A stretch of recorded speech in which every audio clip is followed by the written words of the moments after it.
David, Flynn, how's it going? Very good, thank you. Good, good. So I've been seeing that you've been quite active in social media lately, which you yourself mentioned that it's not something that you regularly are, but you have a challenge that you're doing here. So I want to first start by asking you: Did you cycle here today? No, but I did walk. You did walk, okay. Yeah. So that counts towards this goal. Absolutely, yeah.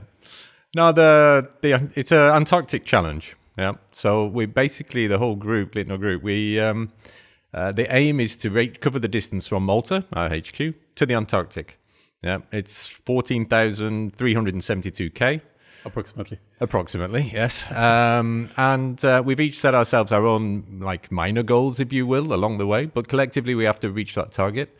And we're trying to raise the same amount, 14,372 euros. Approximately. Well, more will be fine. Yeah. For global giving and charity global giving. So, I've set myself 800 kilometers to do in the next 28 days. Okay. I've already covered 3 days, but unfortunately, I'm a little bit behind. Oh yeah. So I need to up my kilometers. Yeah. So I'm trying to do cycling, swimming, walking. It can be rowing for the guys in Sweden. It can be skiing if they like, or ice skating. Whatever it may be.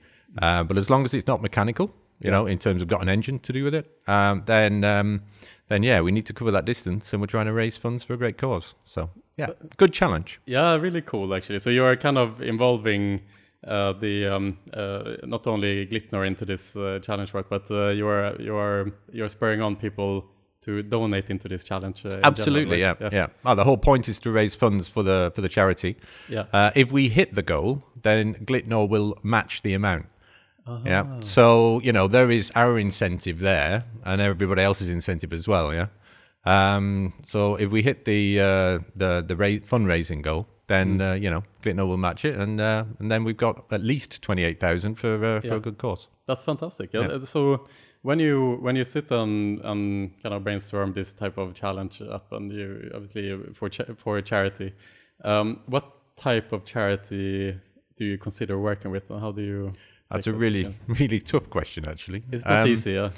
Yeah, because I personally have done many things like this in the past, and it's always a difficult question as to how you pick a charity, because we have many people all around the world working within the group, so different nationalities, different causes, etc.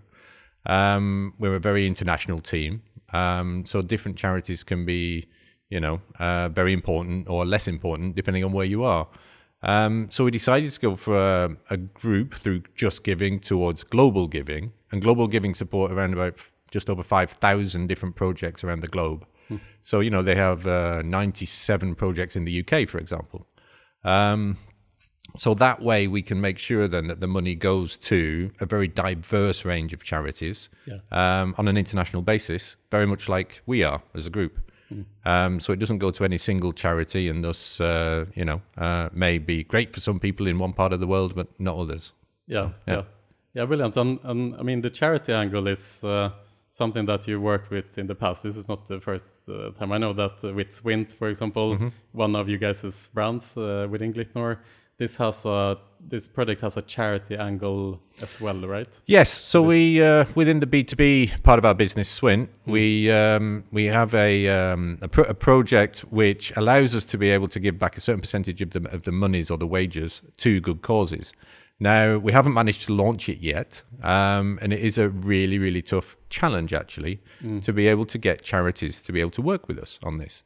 So it's all about, trying to find the right kinds of partners who will actually accept monies from a gaming company, which, you wouldn't think at this day and age it would be that difficult to do, given that there is a desire, a really big need for money for a number of charities, especially due to COVID at the moment.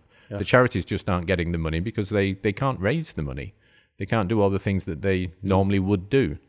So if we can in some way be able to deliver this product through Swintt, and have players basically play, have fun, and do good, but in a gamified way. So it's not so much about the money; it's more about, say, for example, if you reach points, and then with those points, you've just delivered a litre of water, clean water for a child in Africa, maybe. And that's how it should be represented to the players, so that they can really see the difference that they're making. There's been a lot of research done on this, and if people know the difference that they're making from a charitable angle, then they will actually provide more funds to that charity. Whereas if it's like, we probably all, yourself as well, have subscriptions on a monthly basis for different charities. Yeah, and you might get a newsletter once a quarter, or you might not. But that money goes out and you get updates about it. But you're not likely to add more to it unless you really see the difference that you're making. Yeah. So to be able to do that in a gamified way, online gaming, I mean, why not? Nobody else is doing it at the moment. And I don't see why we can't make a huge difference for the world just by doing this. Yeah, it's a great point. And what's interesting to me is the fact that, when we talk to individuals within the industry and organizations, there's a lot of charity that is happening on an organizational level. So a lot of HR initiatives within each organization, especially here in Malta. And the industry has a really genuine sense of doing good in general, as on an individual level or organizational level. And, that's why I think it's surprising, to us that why are the charities not letting us do this? Obviously, because it comes from a genuine place. It comes from but obviously from an outside point of view, there's no secret that the gambling industry is a bit tainted at times, and charities are obviously they try to keep their integrity by not allowing funds from certain industries, gambling being one of them sometimes. So that begs the question a little bit does the gambling industry have a place when it comes to charity? Why is this a problem? I've struggled with that quite a lot, actually, especially over the course of the last 12, 18 months trying to put this together, the way I see it, if Netflix had a few movies in a section whereby you could buy those movies and they were maybe about particular topics or whatever it may be, and a percentage of the rental price on that specific movie or the purchase price, say if it was in Apple Store, for example, went towards a charity, what's the problem? Yeah. There is no problem, right? So what we're providing is entertainment. We're doing our utmost to provide it in a safe way. We're doing our utmost to make sure that there's no harm involved in making sure that people can enjoy their gambling entertainment online. So what's the difference? There are similar companies doing a similar thing for social gaming. So if you're playing on social games that you just download off App Store, games that you can actually purchase in, and they're doing a similar thing whereby, if you continue playing on the game, then you basically give so much money to a particular charity of your choice. I don't see the difference. Exactly. We unfortunately have been stuck with a stigma of old. Yes. And I really feel that it's about time that, collectively we can get over this hump. We can do a lot of really great things. Collectively, the gaming industry give millions to good causes. Just like the National Lottery in the UK, for example, it's for good causes. But the RTP in the gaming industry is much more in favour of the player than the National Lottery, for example. So I don't know. I think we need to continue. We can't give up. We need to make sure that we can make a difference for the world in terms of doing good, whilst providing a safe entertainment for our players. Yeah, and David, this is the $1 million question, I guess. We've been in the industry, both of us, for a long time. You obviously too long sometimes. Too long sometimes. And I noted down here. You come from background. You started at On Game, then which was the old poker network back in the day. That was pokerroom.com initially. Yeah, pokerroom.com. Yep. Even I remember those days as well. And then so then from Poker Room to On Game. Well, yeah, same business. Yeah, absolutely. Yeah. So Poker Room was our B2C business. Yeah. And then the B2B was On Game Network, which we created about a year later. Yeah, exactly. So that was back in 2004. Yeah, and On Game was acquired by BWin. BWin. That's how it was. Yeah. So I mean, now we're talking, like you're saying, 2004, those times, and then onwards, and going through this journey, these 16, 17 years since then. And the shift that is happening within the gaming industry, at least from my perspective, which is lately, the last couple of years, there's been this big shift from focusing on that we are offering gambling to that we are offering entertainment. I don't know if you see that from your perspective as well. If you look through the years, that shift, or have you always seen it from that perspective, or how do you see? I'd say I've always seen it as entertainment. Yeah. One of the things that annoys me a little bit of say the last 10 years at least is when a number of companies have come to the marketplace with responsible gaming projects, etc. Right now, in 2003, 2003, Poker Room, we put in place gaming limits. We put in place self-checks so that you could exclude yourself. We had cool-off periods. All of this was available back in 2003. So when a number of companies started coming out shouting, "Yeah, responsible gaming," it's like, well, no, that's how it should have been when you started the business back in 2003. Yes. Yeah. And that's exactly what we did, because if our industry is perceived only as gambling, i.e. toss a coin and you either win or lose and that's it, well, then we have a very, very long struggle ahead. Yes. And I mean, everything that we're doing in our business is entertainment. It's giving the players value for their money. Yes. Some players may want to spend that money on Netflix. Yes. Some may want to go down the gym.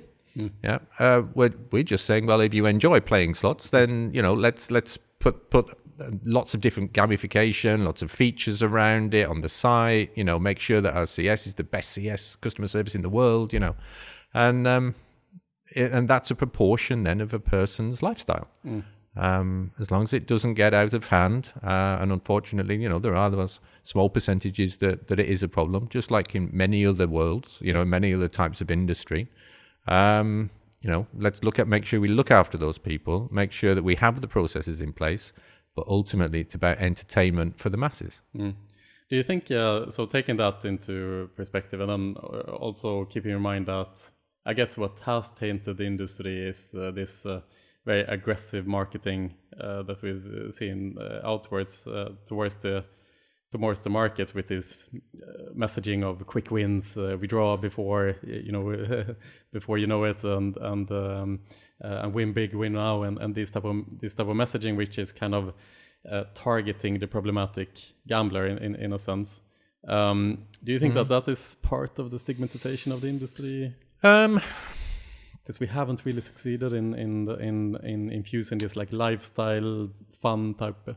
Yeah, maybe. I think when you look at the research indicates that unfortunately people that have gambling issues also have some other issues as well in their life. Yeah, and this is what brings it out in gambling. It could have brought it out in something else. It could have been alcohol. It could have been you've become a total fitness freak maybe, and you spent way too much time away from your family in the gym. I don't know, whatever it may be. But some people then move towards gaming and gambling. And when it comes to big wins and the advertisement of those, it's not so much the big wins that we've seen in the research, which indicates whether or not someone is becoming more addicted to gambling or not. It's actually near big wins. Yeah.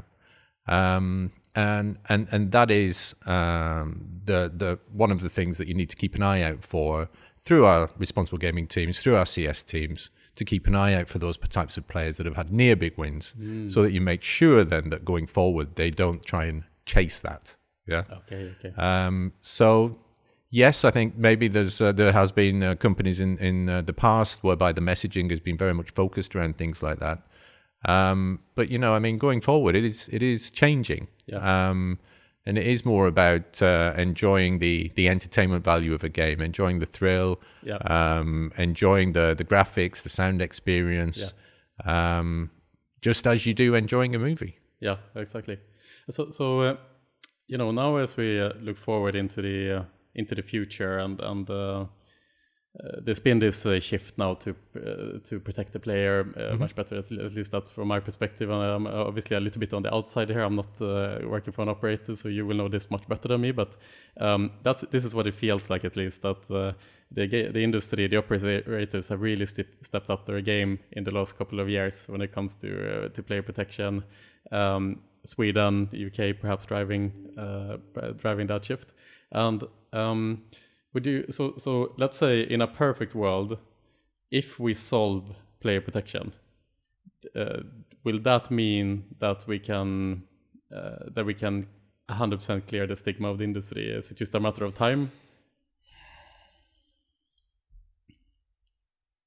Or does the industry have other issues as well? I mean, that it will take time. Yes, because it's lagging behind a little bit. Like whatever we do, it lags behind. It's also because different markets are at different stages as well. So you have progressive markets which are very much about focusing on player protection and so on, and that is obviously the right way to go, the right thing to do, etc. But there's a lot of markets whereby regulation hasn't even started yet. Yeah. And of course, that's a challenge. Yeah. The worst challenge is when regulation is enforced and it's just not in collaboration with the industry, whereby it's way over the top. It's too hard. The restrictions are in place, shall we say, not for the player's protection at all, if they actually took the time to really investigate properly. And it opens up a whole wide unregulated market instead. And that's UK. A huge challenge going forward. I mean, I was reading this morning about the latest proposal in Germany with regards to 8% tax on turnover on slots. Whoa. Yeah. I mean, that would absolutely kill the online gaming business in Germany, and just the black market would totally be in there in a shot. And there's no player protection there. No. It just doesn't make any sense whatsoever. RTP, for any company to actually try and make money in that market, the RTP on games would have to come right down. Yeah. Yeah. Where's the player value? Yeah. Yeah. Well, where's the entertainment value? Then it's going to be very hard to make games that are entertaining with a very, very low RTP. Yeah. So it's hard to try and understand where the governments are coming from in terms of the policymakers, at least in terms of some of these proposals, because it just does not make sense. And in the long term, it really won't make sense at all. So I think there'll be these trials and these challenges with a number of different jurisdictions. It's a real shame that all the jurisdictions aren't speaking together. Yeah. That would be nice, exactly. Especially in the European Union. That would be good. Yeah. In the States, each individual state, it would be nice to have the same regulations. But but then again, I mean, we have Brexit and we have Europe. So I mean, if countries can't even speak together, I mean, that's a challenge before we even start looking at online gambling. Right? Exactly, that's a challenge on its own. Yeah. So this must be a consideration for you guys as Glitnor when you look at what markets to enter and so forth, and your strategy, especially in the long term, seeing these shifts now in certain key, like traditional key markets like Sweden, UK, now Germany, Netherlands, and so forth, that are becoming more and more difficult. So what's your thoughts on kind of geographical expansion, where you try to target many markets to kind of lower your risk of standing and falling on one? Is this considerations you take when you talk about strategy? Yeah, absolutely. I mean, Glitnor's main B2C facing brand, Luckycasino in Sweden, has really rocketed up the charts, if you will. we've been very, very lucky with the team that we've managed to put together. We've been very lucky. Sorry, pardon the pun. Exactly. With some of the decisions that we've made going forward and that the team have made. And so far, it's been going extremely well. I mean, it's now top 10 in the Swedish market. And I think looking at that particular market, we as a group focused very much on that market, single market. It was our coming out market, if you will. Yeah. Probably the wrong term to use. But it was our first focused market, and we did extremely well on it. It's a market that we know from our history, and we've succeeded very, very well. However, it's a single market.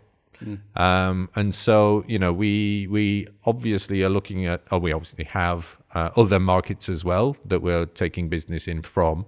And that's very, very important, especially when what we considered to be a regulated market, suddenly the playing field changed with what Minister Shakarabi put in place.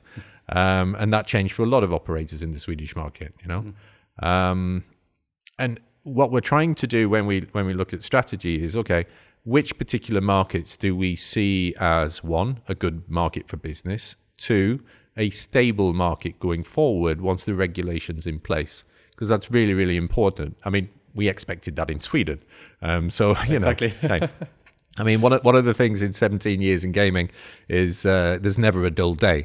That was certainly not a dull day, when the restrictions came into play. Exactly. Yeah.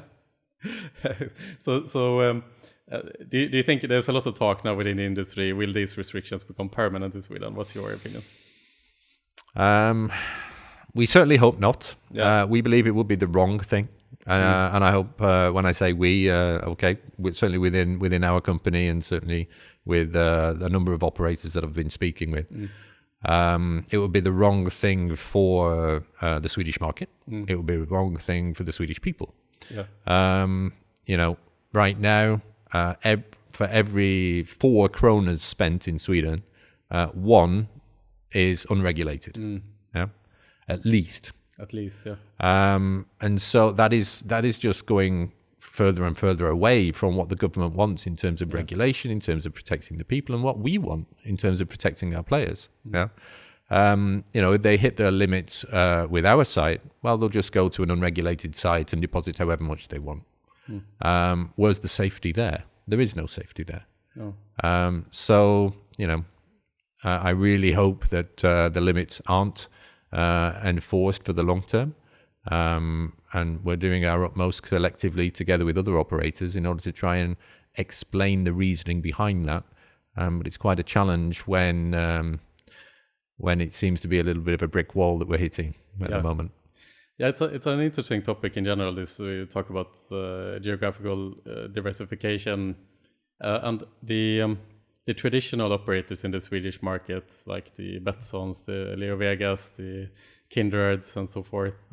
All of a sudden have the same challenge, right? They have to look at long-term strategy planning when it comes to diversification of their markets, because traditionally, like an organization like Leo Vegas, looking at like Sweden, Norway, and the UK, for example, have been, I don't know, what would you say, like 80% of their revenue or something, 70%, something like that. I'm sure that's available in the public reports. Yeah, exactly. Just speculating, but the point is that it's obviously these key markets have for an organization like Leo Vegas and Betsson, Kindred, obviously been extremely important for the profitability of the organization, and all of a sudden they stand with this conundrum that they need to develop their entire organization here in a quite short amount of time and change their strategy and so forth. Whereas you guys, in a way, I would think that you have a bit of an advantage because you are starting up your organization in this climate, and you can build your organization knowing this from the start in a way. So would you say this can like accelerate you guys to grow quicker than this like traditional maybe process-driven organizations that have done the same thing for some time. And I'll accept that, and I'll maybe use that as well in the future. Thank you very much. Yes. I would agree, though. I mean, we are a very, very innovative company. We have a very, very flat structure across the group. We like to make fast decisions, although fact-based decisions. And I would imagine that there's many companies that can't possibly do that at the moment at the pace that they want to. Our technical team is very much focused on our own platform, etc. And it doesn't have perhaps as many moving parts as others. And we have the ability to have each individualized components rather than a monolith of technology that one needs to change and shift and move dependent on which particular market switches their regulations. So yeah, we have that flexibility. We just, as a company, we just need to make sure that we don't lose that as we continue to grow. Of course. Just staying on this topic a bit more, I remember now it was just like a month ago or something, right? Where it was so funny. I mean, I'm Swedish and you know Swedish for some reason, David. How is Lite grann, yes. And so you saw this as well. It was like it was 1 or 2 months ago where Ardalan Shekarabi, the minister in Sweden who is responsible for the gaming regulation, he put out this like charity thing in social media where he basically said whoever donates the most can go on like a picnic with me. In the Swedish forest. Like we go on a walk together, we have a picnic together, and we have a chat together. Yep. So naturally, when you offer the internet these type of opportunities, it's always bound for something unexpected to happen, right? Exactly, and I mean, hats off to Gustav Hagman at Leo for following up on that one. I think he paid, I think it was €12,000 for a walk in the park and a picnic. I pinged him the other day actually to ask if he'd had his walk, but not yet. So the reports did say sometime in the spring. Sometime in the spring, yeah. So let's see what comes of that. True, it needs to get a bit warmer in Sweden first before you go on a picnic in the forest, I think. Yes, yeah. But I think they were offering Swedish hot dogs as well at the time. So I mean, well worth €12,000. That's I think value.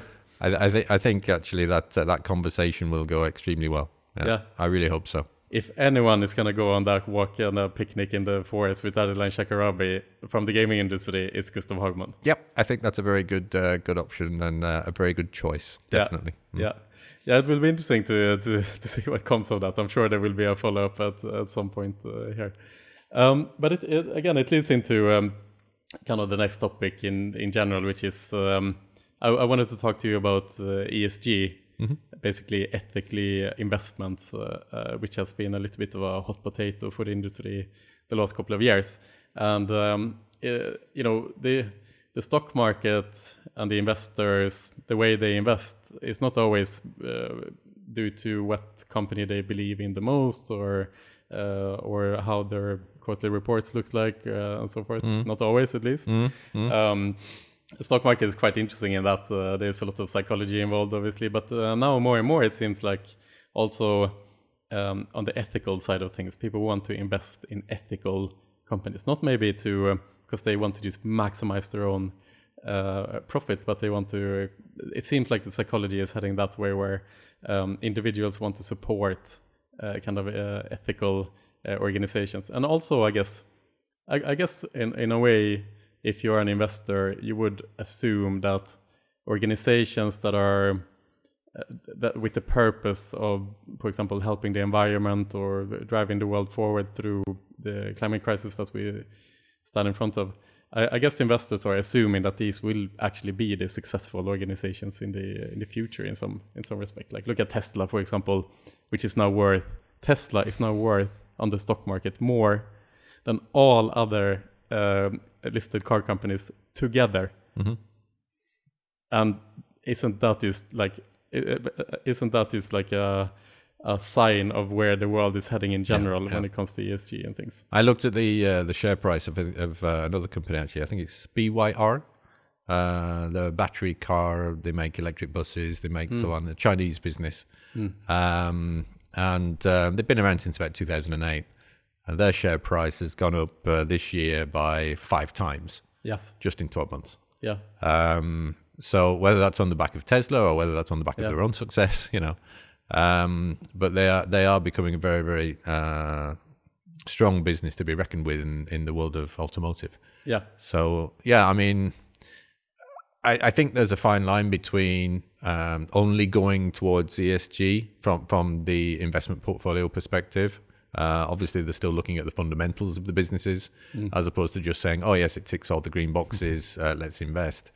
But certainly, I don't know about you, but from my perspective, do good, feel good. Yes. And if that's me thinking that, and I'm close to my middle-aged years, then I'm sure that I want to do good for my children when they're growing up. And so the generation below myself, I mean, they'll be thinking exactly the same thing, even if not more, feel good by doing good. And so, I mean, there is a challenge, I think, from an iGaming perspective, not to fall outside of that realm. As for example, in the Swedish market, when Sweden regulated, all the major institutions pulled out of the market and pulled out of the publicly listed entities in Sweden. Hence the drops in share price, But now those same entities are seeing investment money coming in from the US. Exactly. So I think this is also a split then between European market, European sentiment, and American sentiment. So we'll have to see how that plays out. But I think over time, the amount of focus, even more so on ESG products and businesses, will become even more. And good. I'm very, very glad for that. It's a world we all live in. It's a world that I want my children to live in going forward in a nice, clean environment, in a nice, position in their lives. Yeah, exactly. And I mean, the US is always behind the trends of the Europeans, right? No. Yeah. Just look at fashion, and we don't need to say more than that, right? So it would seem to me that yes, the US is lagging behind a little bit on the ESG side of things.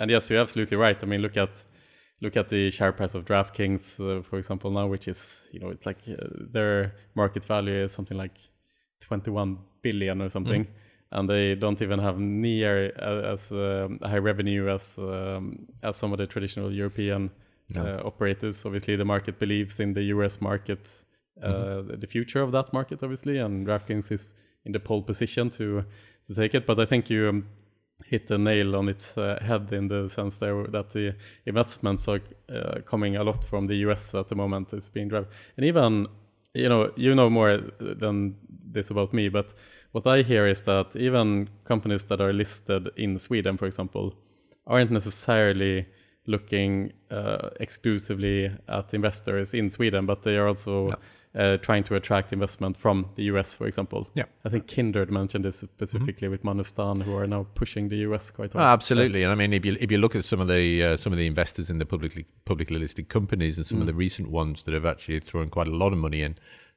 you can see that in the books, Evolution included, for example. Yeah, Evolution obviously but even in Sweden now, Evolution is one of these organizations that, how would you say in Sweden, it's like the black sheep of the Swedish highly valued organizations, because as you mentioned, many of the funds they dropped a lot of the iGaming stocks. They didn't allow people to invest in them.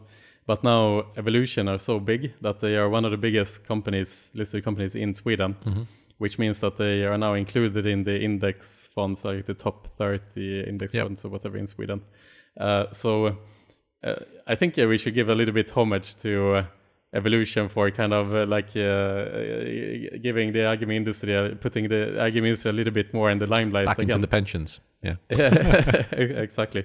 Because that stock has obviously been performing extremely well in the Swedish stock market, and that is now we say in Swedish it's a folkaktie. It's a people's share. Everyone knows about Evolution. Like my my sister have shares in Evolution. My brother has shares in Evolution, and not because of I am in the iGaming industry. This is just something they have researched on themselves, and that makes them interested more in understanding our industry. You know, it gives them a purpose to understand our industry, and in fact, this very podcast that we are doing now has a quite decent following from the Swedish stock market community. And that tells a little bit the story that the investors are actually quite hungry for information from the iGaming industry. And I think that's actually fueled by the success of Evolution. Okay, very good. Which is quite interesting, I think. But you know, now looking forward, and so we established that ESG is important for the investors and so forth. And we also established that a lot of the times the investors and the funds are not looking at the iGaming industry with particularly exciting eyes. Is there anything that the industry can do to change that, so that from an ESG perspective, it's not a issue to want to invest in our industry? Or is that connected to this stigma that we talked about earlier? It is connected, but also it's about a lot of the basics as well within the company. So, you know, there's many companies, say for example, internal policies, or just a way of thinking, as I prefer to call policies. It's about what kind of products to use, what kind of products to buy. So merchandise and things like that for a B2B entity, you could spend quite a lot on that. So make sure that they're 100% biodegradable. Just that start of things. Make sure that the whole office is recycling. In Sweden, that's a no-brainer, right? I mean, that's something that's in every office, and you split it into 16,000 bins, and you know exactly where everything goes. Whereas in Malta, it's taking a long time to get the recycling process going, which is amazing when you think about it. And it's about making sure then that, okay, maybe the country that the company is based in or works in or domiciled in doesn't have certain policies, but the company could. And I think that's what is really, really important. It's very, very important that how the company treats those kinds of ESG policies, if you will.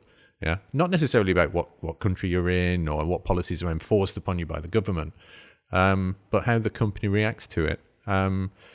So just simple things, making sure that you're working with bona fide companies that are also focused towards ESG style business. Don't work with anybody that's dumping a load of trash into the sea at the weekends. You know what I mean? Just simple things like that. Yeah, and I guess it's a long-term commitment type of thing to change the perception of a brand as well. Like looking at the Shining example, I think Apple is a really good example in this. They were early out in kind of their commitment to the environment and so forth. You can still obviously blame them for a lot of things. Being a ginormous producer of electronics, obviously they are also contributing massively to hurting the environment. But they took some early commitments to try to change that at least. And I think that is quite well reflected now in the perception of their brand, which is seen as like a progressive brand. It's seen as a brand which genuinely cares, I think at least, which I don't think was the case like 10 years ago, for example. But it tells a story that like if you try to be committed for a long period of time, like you can change the perception of a brand to a brand that is seen as a responsible brand, even if you're an iGaming company, for example. No, exactly. Perhaps. I mean, there's responsibility in so many different ways. Like I say, it doesn't have to be. It may be in what you're doing as a business in terms of ESG, but it's how you manage the business. It's how you look after your people. It's the kind of products and services that you buy from others. All of that is very, very important. And it all counts. Yeah, fair enough. And it's interesting just to see kind of other major brands, to see how they have gone on its journey before, because obviously the iGaming industry, we are a young industry, and there's a lot to learn from other industries as well in that respect. But just moving from one thing to the other now, David, because I'm really curious to hear your opinion on... This sounds ominous. Go on. on the US market. Okay. Yes. Yeah. So, I mean, this must be such a conundrum for traditional European operators who are maybe, let's say, on the tier 2. And when I mean tier 2, I would even say like the Betssons, the LeoVegas, because they aren't on the same size as the Flutters and the Bet365, when it comes to economic resources and these type of things. To enter the US market, it's not something for the faint of heart, right? To establish a brand in the US is a completely different animal than establishing your brand in Sweden, especially from an online gambling point of view, which is not something that is existing in the minds and the hearts of the US population, from a cultural point of view. So I want to ask you, David. I mean, now you're CEO of a Glitnor Group. I'm sure you guys have had many secret conversations behind the doors. I don't know what you mean about about the US market, and I understand you can't perhaps go too much into details about what you guys' strategy will be in the US. So I will ask you a more neutral question, which is how should you, what considerations are there to enter the US market, and does it boil down to how risk averse you want to be? Is it that easy type of thing, or? Okay, so how long have we got? As much as you want. Yeah. So I mean, let's face it. There's so many different parts to entering the US market. When you were talking there, I think you were talking more around operators entering the US market. Yes, operators. Let's be clear about that. Yes. And of course, from our perspective, we're an operator and a provider. So we have a few different legs to stand on. So there's a consideration of how should you enter the market. If you're solely an operator, well, then you don't really have as many choices. Yeah. So you could actually look at it from a vertical perspective. Okay, which vertical would I enter with? Yeah.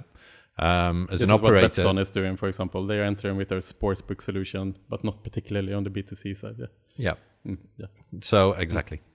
And so the next one is, okay, well, how would I do that? Who would I partner with? Would I use my own player account management system? Should I use somebody else's? If I had my own sportsbook, is it good enough? Can I get it up to spec for the US market? I mean, it's a totally different market. So should I then use a third party? Casino content, how does that fit in? Where in the whole mix should I think about that, and who are the providers, and how do I best get it? How do I get the content as quickly as possible at the right price? So who are the providers and who are the aggregators into the marketplace? Which jurisdictions are they in? And do they match up with the jurisdictions where we believe that maybe there's opportunities? Yeah. And last but not by any means least, licensing. Yeah. So, of course, in certain jurisdictions, it's more costly upfront in order to get into a jurisdiction with a license based on the regulations. There's fewer parties now in those particular jurisdictions, of course, to be able to do business with. Most of them have been taken up already. But, I mean, it's, is it 11 or 12 jurisdictions now where there's online gaming in the US allowed, and of one kind or another. Under regulation, mainly sports, of course, and there's going to be more and more. That market already.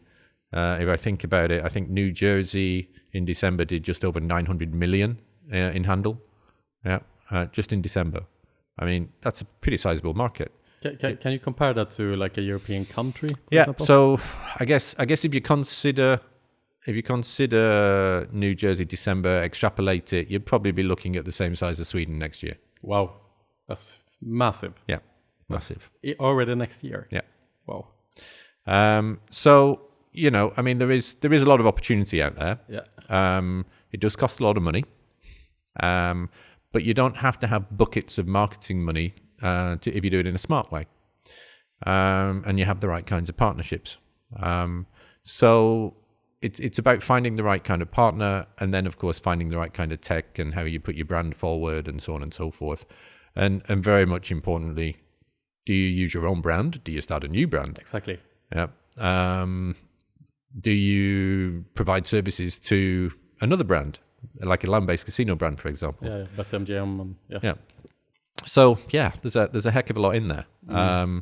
But of course, you need to boil all of that down and build several different business cases around it before you can make the right call. And quite often you'll have one, and then you'll maybe have the backup. Yeah, exactly. Because I would imagine if the investors that are pushing up the share price of DraftKings to these like ginormous heights are thinking perhaps from their own experience in the 2010s, where DraftKings started operating in 2010, and they quickly became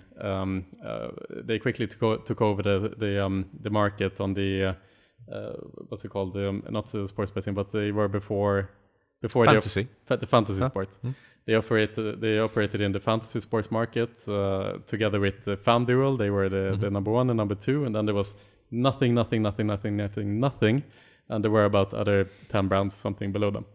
So FanDuel and DraftKings had about 90% market share together, and I think it was like 2014 or 15 they tried to do a merger, which they were not allowed to do. Obviously they dominated the market too much. So I'm guessing the investors and even DraftKings and FanDuel themselves are looking at the US market now when they enter in the sports betting side of trying to grab that size of the market and hold on to it. Do you think that is realistic? Because in that case, that would mean by definition almost that you can't compete against them. Initially, but in the long term, no.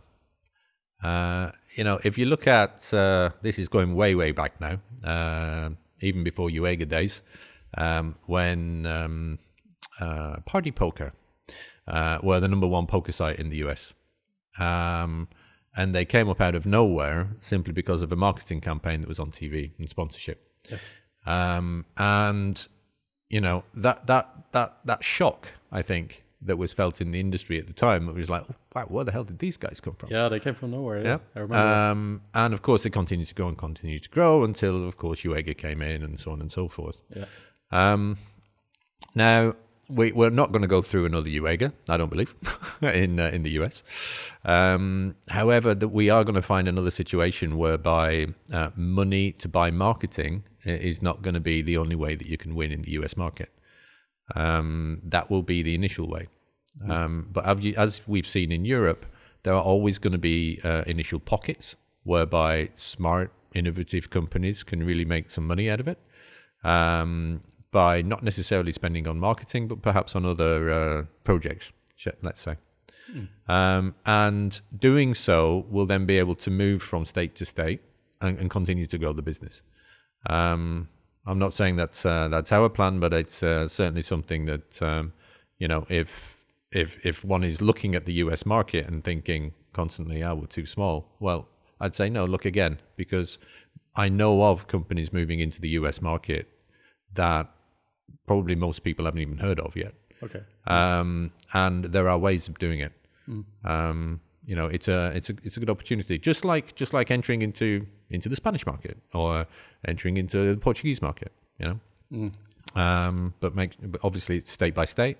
But those states have enough revenue generation capability as a European country. So exactly. This is what Manu Stan talked about. He's the VP of North America of Kindred.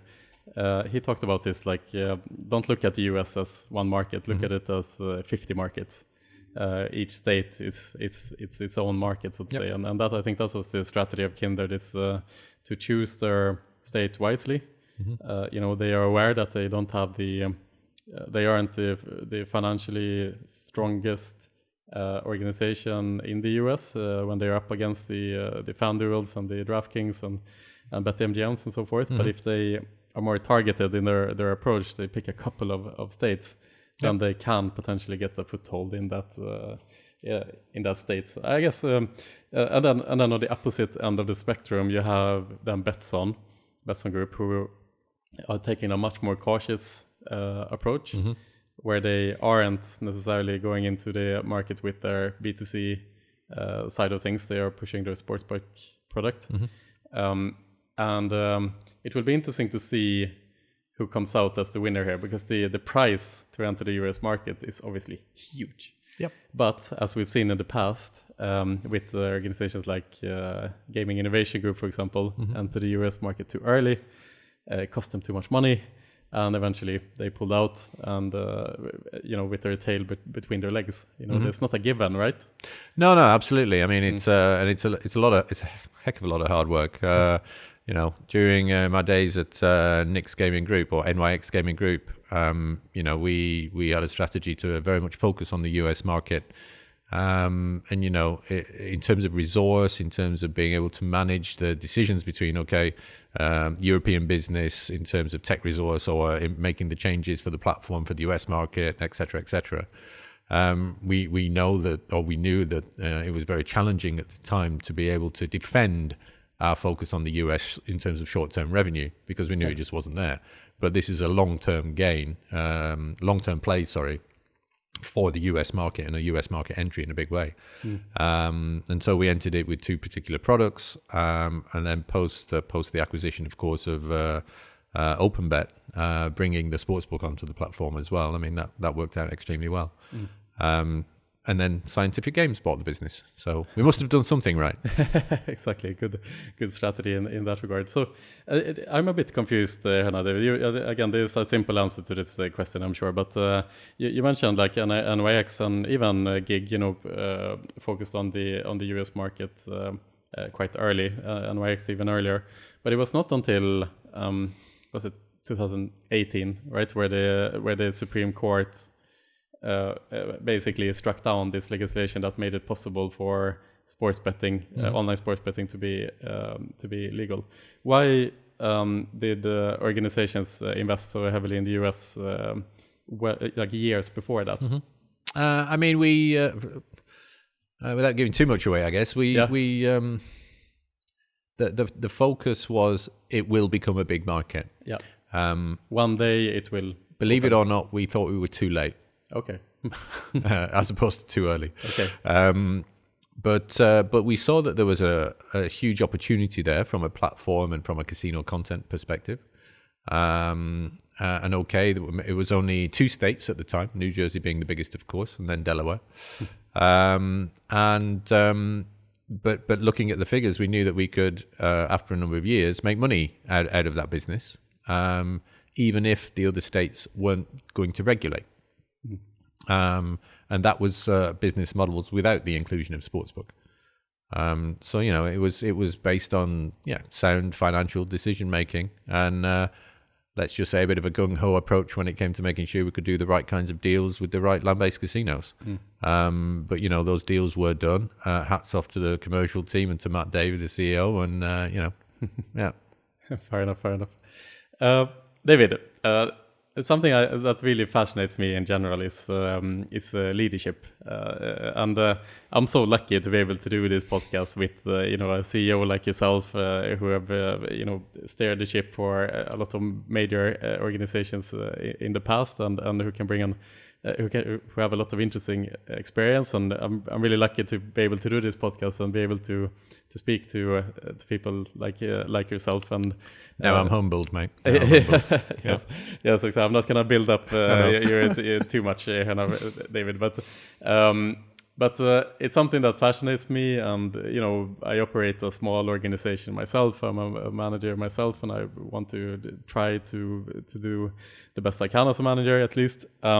So it's an interesting subject for me, and I would like to ask you. You've been steering the ship for different organizations in different sizes and different contexts, let's say. What is your general approach to leadership, and does it differ depending on like the size of the organization and the culture where it's based from and so forth? I think probably the key thing is be yourself. Yeah, be genuine. It took me a while to learn that, and I made a lot of early mistakes actually.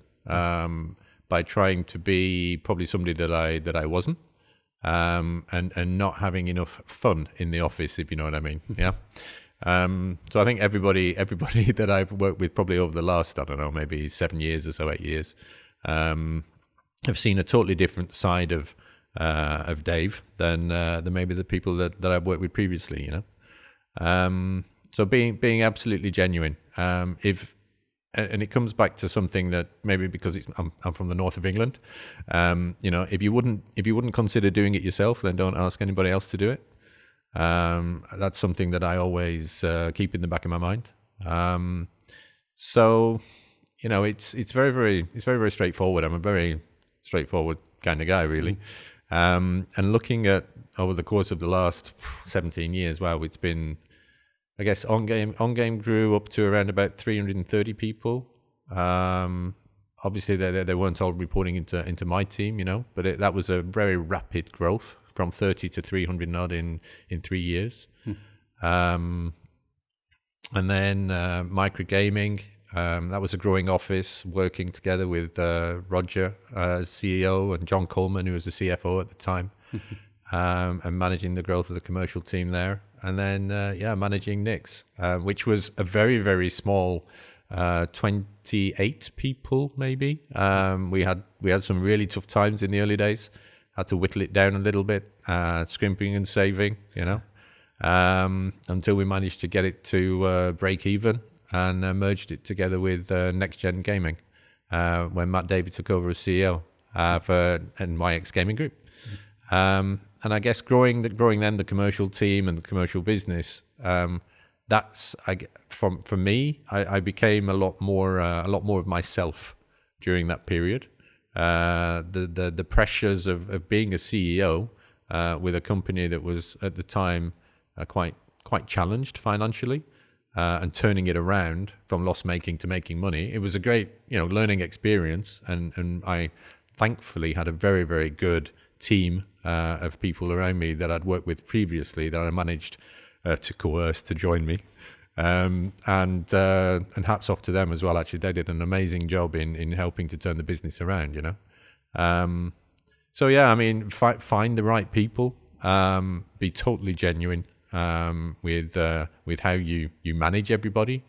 And I don't, now looking back on it, I wished that I had learned this lesson 20 years ago, you know, because it would have made some of my decisions in management and also some of my life decisions totally different, I think.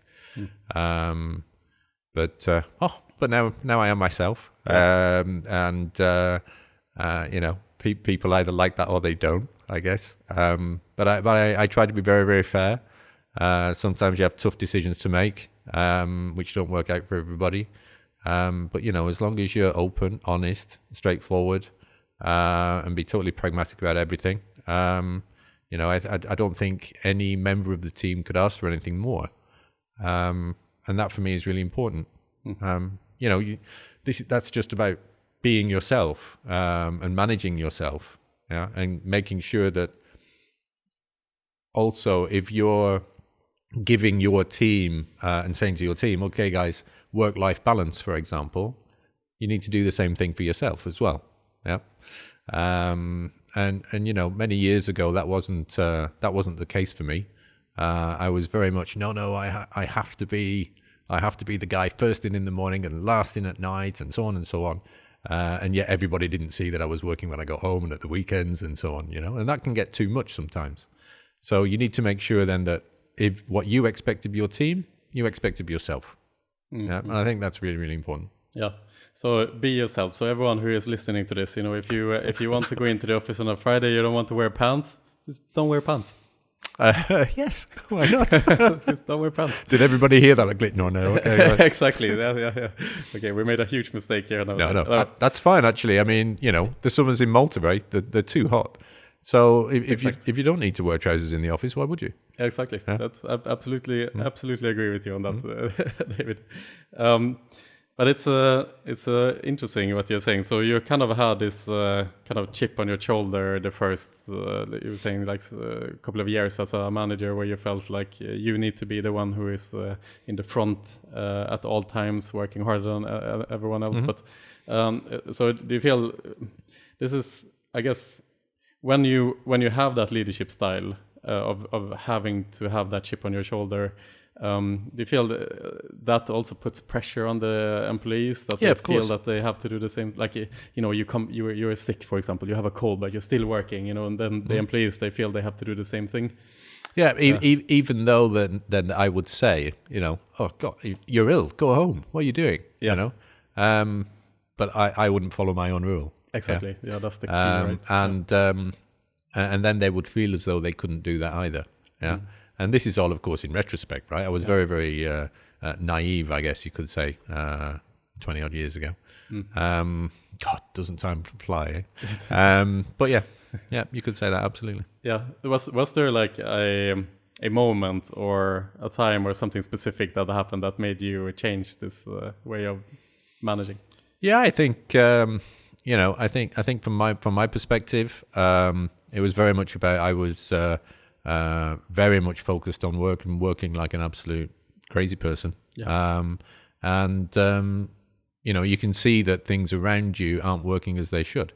And so whilst you see some of the benefits at work, your ability to concentrate disappears, etc., etc. So you really need to think about those things, because whilst you're thinking that you are productive, you're not at all. And in fact, you start to become destructive for the team, even though you're like, no, I need to go into the office and I need to work and so on and so forth. Yeah. And once once I'd realized that, it was like, right, okay, no more. Right. Okay. Let's stop. Let's draw a line. Okay. This is how I'm going to be going forward. Yeah. And that was a hard transition to make for me. I never let anything lie. Sometimes I'm sure the team will say, I'm into every little detail, right? And it's quite hard that I need to try and sit back from things and make sure that I empower the team so that they can get on with the job that they've been hired to do. Now I learned around, before then, I guess, but I learned, always hire people that are better than you. Yeah. It improves yourself. Yes. Because you also learn from them. And also it's just far, far more efficient for the business, Of course. So I mean, as a CEO, especially, I mean, in your position, David, you're a exponentially growing organization. I mean, I hear a lot, some of my friends that are in your position as well talk a lot about how they try to avoid to become the position. As in, like, their personalities, sometimes they become their work, like their personality shift. They tend to be consumed by this position and stuff. Is that something you think a lot about, or is that can you relate to? I can absolutely relate to that. Yes. Yeah. But that's something that you have to avoid, not only for yourself but also for the business. Because if you do become the job, so to speak, as much as you love it, and one day, you're run over by a bus, the likelihood is that you haven't put things in place to be able to make sure that the business can continue and thrive without you. So, you need to think, okay, you need to remove yourself from the job every now and again and think, okay, how would this work if I wasn't here? And can it continue? And not only continue, but absolutely thrive. Yeah. So you have to make yourself replaceable. And yeah, like I say, in the early days, I certainly didn't. But we're getting there now. And with a startup, it's slightly different. I mean, okay, we're a startup of 160 people, you could say. But it's as soon as I have the opportunity to find the right people and hire the right people to be able to make sure that, okay, if I get knocked over by a bus, then everything really does continue to thrive and I can be replaced and there's no hiccup. Great. Absolutely fantastic. And then, then from time to time, there comes some unexpected curveballs, obviously, in any business. And that's why we love it. That's the world we live in. And I think going back to March of last year, when obviously the COVID pandemic happened, every organization in the world pretty much was affected by this and had to make quick decisions. Obviously, the world goes into lockdown and these type of things. How did you react to that situation, and how did you guys act when this happened during COVID and to safeguard your employees? And yeah, look, I mean, we're extremely fortunate. Yeah, you know, the online gaming industry is thankfully doing okay. Yeah, during COVID-19, everybody can work from home. You know, we have the abilities, we have the means to be able to manage that. We had, for those people who perhaps didn't have everything set up ready for working at home, we prepped all of that in advance, just in case, you know. Thankfully, we made it one day before in some offices, and we were very lucky, or shall we say skilled. Yes. So, you know, I think business continued. One of the things that we tried to do, of course, like many other companies, was instill still that feeling of togetherness. That's really important to have those get-togethers. You know, you can only have so many virtual Friday get-togethers, right? In one of the offices, we still have online quizzes and things like that at the weekend. On the Friday afternoon, you know, for people. In other countries, dependent on the local regulations, people are given the choice whether they want to come into work or not. It's entirely up to them, because everybody has their own personal circumstances. You know, those with children, those that live on their own, etc. You know, I mean, you can't dictate a policy for the entire business. You know, when we initially did close the office in Malta, and that was under the direction of the Maltese authorities. There were a number of staff who were literally saying, please, we'd like to come back into the office. Look, we'll only be like 3 or 4 people, and we'll be dotted all over the place. So there's not going to be any risk. And until there was some easing of restrictions, we had to say no. But you could see the benefit as soon as they went back to the office, just because they were living on their own. And just the lack of human contact for them was, it was a big challenge. Yeah, I would imagine so. Very interesting, David, to hear like your thoughts on this in general, leadership and so forth. So to round things up today, David, a little bit, I'd like to ask you just the last thing. So for young aspiring leaders in your organization, what would be some of the major advice you would have for them? Oh, wow. I guess I kind of covered this a little bit. Yeah. And that would be... be yourself. Be yourself, yeah. Don't wear pants if you don't want to. Okay. One of the rules that I lived by in around about 2003, 2004 was dress for the role that you want, right? Uh-huh. And when I was quite junior initially at that time, and you know, and I did that, and I actually got that role. Now, whether that was my dress or not, I don't know. But I think that kind of it's a law of attraction. Sure. But you know, it wasn't necessarily me. And so now I'm saying, well, be you. Yes. Because if you don't feel as though you're yourself when you're coming into work or whatever, well, you're still not going to act the same. You're not going to enjoy it as much. And you know, we spend so much time working in our lives that you need to enjoy it.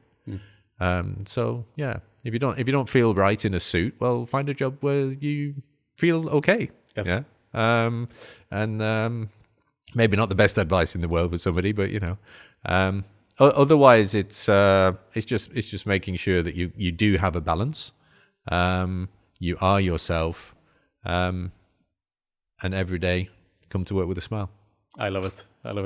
David, I hope to see you on the road now as well during this Antarctica challenge as well. We talked about this. I have a long ride planned at the weekend. Yes. Good. I'll keep an eye out as well when I'm out running with my doggy. Yeah. In other words, David, it's been an absolute pleasure today. Thank you. Have a good day. Thank you everybody. Much. Thanks Pragmatic Solutions for partnering with us, and I wish you a great day. Take care. Thank you.